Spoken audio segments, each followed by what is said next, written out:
हर साल जब सीज़न ख़त्म होता है तो हमें बहुत सारे रिटायरमेंट्स फेस करने पड़ते हैं, बहुत सारे हमें गुड बाइज बोलने पड़ते हैं अपने लेजेंड्स को, कुछ ऐसे प्लेयर्स को भी जिनको आप चाहते थे अपने क्लब में रखना लेकिन वो अपना पोटेंशियल फुलफिल नहीं कर पाए एंड इसीलिए उनको क्लब से जाना पड़ा। और कल काफ़ी इमोशनल दिन था सभी के लिए, मेरे लिए। अगर आप पूछोगे कि इब्राहिमोविच को आप कैसे याद करोगे, क्योंकि कल रात में इब्राहिमोविच ने भाई अपना जो गुड बाय था वो बोल दिया एसी मिलान फैंस के सामने। उन्होंने रिटायरमेंट ले लिया है अब इंटरनेशनल फुटबॉल से, क्लब फुटबॉल से, एंड एक इतना डेकोरेटेड करियर। लेकिन इब्राहिमोविच की जो एक पहचान हमेशा याद बनकर रहेगी हम सबके जहन में, वो यही होगी कि he is that arrogant asshole जिसने कभी भी किसी के सामने आवाज़ मतलब अपनी झुकाई नहीं, गर्दन झुकाई नहीं, एंड उसके जो मन में आया उसने वो किया। लेकिन अगर आप एज अ फुटबॉलर पूछोगे ना, इब्राहिमोविच 21st सेंचुरी के one of the finest footballers में से एक हैं। एथलेटिसिज्म के मामले में, आप अगर ट्रेड्स के मामले में बात करो, नंबर 9, एक जो हम आज के टाइम में ना, आज के जो नंबर 9s हैं उनको हम अगर देख रहे हैं तो सिर्फ अर्लिंग हालैंड है जो आपको एक तरीके से उस लेवल पे मोमेंट्स प्रोड्यूस करते दिखता है, या फिर वो उतनी कंसिस्टेंसी पे आपको गोल स्कोर करते दिखता है। Ibrahimovic was one of those guys जो उस नंबर 9 रोल में अपने आप को जिस भी क्लब में लेकर गया उसमें उसने अपने आप को प्रूव किया। चाहे आप बार्सिलोना की बात करो, चाहे एसी मिलान की बात करो, इंटर मिलान की बात करो, आईएक्स की बात करो, यूवेंटस की बात करो, मैनचेस्टर यूनाइटेड की बात करो, या फिर आप MLS में LA गैलेक्सी की बात करो, उसने हर एक क्लब में अपना जो 100% था वो दिया। एंड डेफिनेटली 53 गेम्स उन्होंने हमारे क्लब के लिए खेले एंड उनमें से 29 उन मैचों में से 29 गोल्स उसने स्कोर किए एंड 10 असिस्ट दिए। तो मेरे लिए इब्राहिमोविच का वो सीज़न जब वो पहली साल आए थे, उन्होंने हमें कैराबाओ कप जितवाया, उन्होंने हमें कम्युनिटी शील्ड जितवाई, और डेफिनेटली भाई यूरोपा लीग में उनका कंट्रीब्यूशन बहुत अहम था। सेंट एथियन के अगेंस्ट उनकी वो हैट्रिक। तो ये सारे मोमेंट्स भाई एज अ यूनाइटेड फ़ैन मैं तो ज़िंदगी भर चेरिश करने वाला हूँ।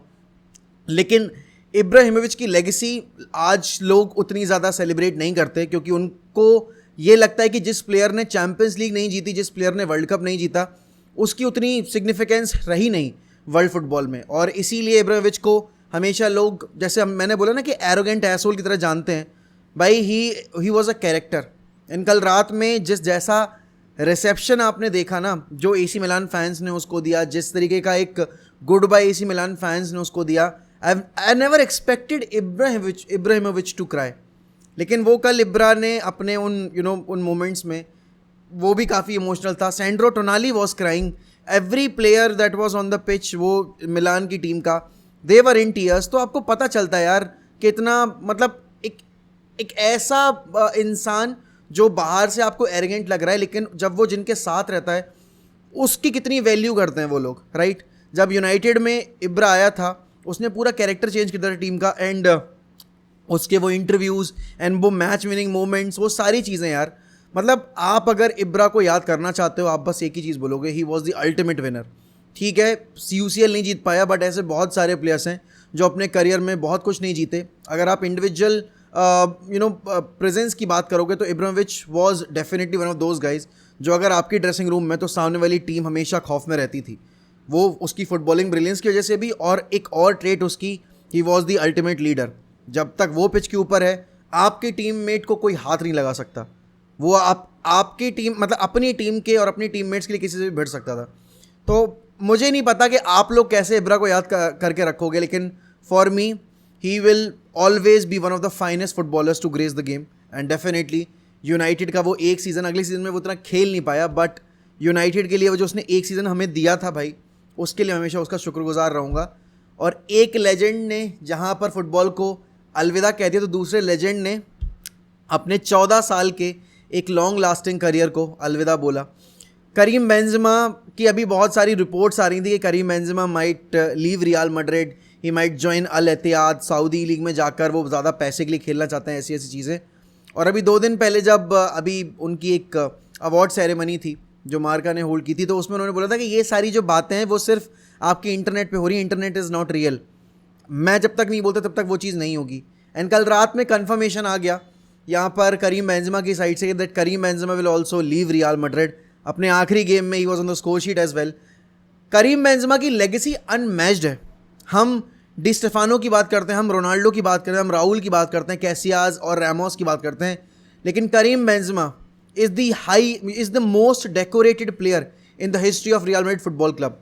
ऑल्सो जब तक रोनाल्डो टीम में था तब तक करीम बेंजेमा अपने आप को उस लेवल पे हाईलाइट नहीं कर पाए, लेकिन जिस साल रोनाल्डो गए थे उस साल वो करीम बेंजेमा का एक लीडरशिप वाला ट्रेट हमें देखने को मिला था। And the year Ronaldo left सबको लगा था कि भाई नहीं, मैड्रिड की गंदी आने वाली है, Karim Benzema is not a leader, बाकी प्लेयर्स काफ़ी अनफिट रहते हैं एंड जिडान अब कहाँ से गोल्स निकालेगा।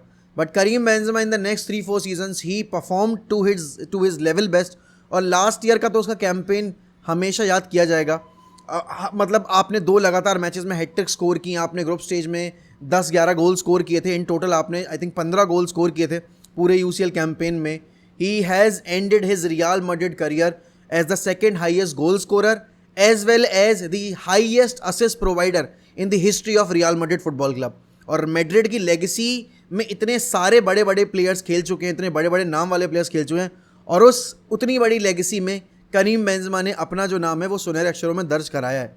और वो उनका जो मुकाम है मैड्रिड की हिस्ट्री में, यहाँ पर अगर आउटसाइड वर्ल्ड उसको रिकॉग्नाइज नहीं करना चाहता तो वो उनकी गलती है। लेकिन करीम बेंजेमा फॉर मी, अगर आप पूछोगे कि मैड्रिड के लिए लास्ट डेकेड में सबसे इंपॉर्टेंट प्लेयर कौन रहा है आफ्टर रोनाल्डो, तो it would be Sergio Ramos and Karim Benzema. Why Sergio Ramos and Karim Benzema? Because जब रोनाल्डो गया छोड़कर तब उनके पास रैमोस की वो फिटनेस लेवल नहीं बची थी। रैमोस वॉज द लीडर जब जिस सीज़न आपका रोनाल्डो गया था, बट जब रैमोस भी चला गया उसके बाद कौन था? It was Karim. तो king Karim has finally played his last game in Real Madrid colours. And I know बहुत सारे लोग बोलेंगे कि लेवेंडोस्की के आने के बाद एक सीज़न में देखो कैसे दुम दबा के भाग गया और ऐसा वैसा। भाई उसने जो कुछ अचीव करना था क्लब करियर में उसने सब अचीव किया। बैलन डोर जीता वो, उसने पिचिची, आई थिंक पिचिची नहीं जीत पाया, if I am not wrong, correct me up कि अगर उसने पिचिची जीता है या नहीं जीता है, बट उसने 5 यूसीएल जीते, उसने 4 ललीगा जीती, कोपा डेल रे भी जीता। तो उसने वो सब अचीव किया। क्लब वर्ल्ड कप जीता उसने, सुपर कप जीता उसने, सुपर कोपा दे स्पेनिया जीता। तो यहाँ पर उसके क्लब करियर में जो कुछ अचीवेबल था उसने वो सब कुछ अचीव कर लिया रियल मैड्रिड में। उसके पास और कुछ था नहीं अचीव करने को। एंड एक परफेक्ट टाइम पर उसने अपना गुड बाय बोला है। 20+ गोल्स इस सीज़न भी स्कोर किए हैं और अब वो एल इत्तेहाद में जा रहे हैं। सऊदी लीग बहुत सारे बड़े बड़े सुपरस्टार्स को पुल करने की कोशिश कर रही है। मेसी के भी काफ़ी तगड़े लिंक्स आ रहे हैं, बट आई डोंट थिंक कि मेसी अभी इस पर कोई डिसीजन लेने वाले हैं। आई थिंक तो धीरे धीरे जैसे ही अभी आपकी बार्सिलोना के पोस्ट आ रहे हैं ना सोशल मीडिया पे, उसको देखकर लग रहा है that Messi will end up at Barcelona, which is a good thing. अगर बार्सिलोना आते हैं, वो बार्सिलोना के रेवेन्यू वगैरह को बहुत अपलिफ्ट मिलेगा। एंड बार्सा फैंस डिजर्व भी करते हैं अपने लेजेंड को अपने क्लब में एक रिटायरमेंट लेते हुए देखने के लिए, तो वो भी एक काफ़ी इंपॉर्टेंट चीज़ है। लेकिन उसके अलावा अगर आप पूछोगे भाई कि ये ट्रांसफर मार्केट कैसी होने वाली है, तो देखो मैड्रिड ने जो कैरेक्टर दिखाया ना कि 24 घंटे के अंदर 4 goodbye, Eden Hazard has also said his goodbye to his Real Madrid teammates. तो यहाँ पर Asensio is joining PSG. Eden Hazard के करियर पे हमें कुछ पता नहीं है। आई थिंक पूरा मैड्रिड फैन बेस ना ईडन हज़ार्ड को सक्सेसफुल होते देखना चाहता था, क्योंकि आप जो प्रीमियर लीग में करके आए थे सबको लग रहा था यार कि भाई he will rule La Liga. इतना स्किलफुल प्लेयर, इतना टैलेंटेड प्लेयर, मक्खन की तरह वो बॉल को अपने पैर पर लेकर चलता है, वो इतने ईजिली डिफेंस को बिल्कुल डाइसेक्ट कर देता है, तो वो ला लीगा में तो आतंक मचा देगा। बिकॉज ला लीगा इज एक ऐसी लीग है जहाँ पर स्किलफुल प्लेयर्स बहुत थ्राइव करते हैं, जो कि बॉल के ऊपर बहुत शानदार कंट्रोल रखते हैं, उनकी ड्रिबलिंग एबिलिटीज़ वगैरह बहुत अच्छी हैं। But it was never meant to be for Eden Hazard. इतने साल में ईडन हज़ार्ड ने एक एल क्लासिको कभी नहीं, 1 मिनट के लिए नहीं खेला। तो बहुत बड़ा लेट डाउन था ये ईडन हज़ार्ड के करियर के लिए। एंड ऑब्वियस ही बात है, जिस हाइप पर लेकर आया गया था ईडन हज़ार्ड को, उसको नंबर 7 की जर्सी दी गई थी। रोनाल्डो के बाद भाई ईडन हज़ार्ड से बहुत उम्मीदें थी कि वो नंबर 7 की उस जर्सी को जस्टिफाई करेंगे, बट वो चीज़ हो नहीं पाई। अब रियल मैड्रिड एक ऐसे मैसिव ट्रांसफर विंडो में जा रही है जहाँ पर उन्हें नंबर 9 भी चाहिए। आपके हैरी केन से बहुत तगड़े लिंक्स आ रहे हैं, और कहीं ना कहीं ये हैरी केन के लिंक्स जो आ रहे हैं वो आपकी यूनाइटेड के लिए सरदर्दी है, क्योंकि यूनाइटेड भी हैरी केन के पीछे पागल थी। अब हैरी केन तो is not going to join United, क्योंकि डैरेन लीवी सेल नहीं करना चाहते, और इसीलिए यूनाइटेड ने अपना जो ध्यान है वो रैसमस हॉलैंड पे आकर्षित कर लिया है।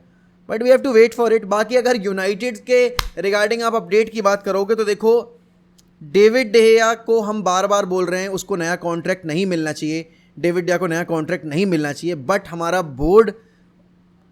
बोर्ड के कान पे जू नहीं रेंग रही, और वो अभी लेटेस्ट रिपोर्ट्स के अकॉर्डिंग डेविड डेहिया को नया कॉन्ट्रैक्ट ऑफर कर रहे हैं।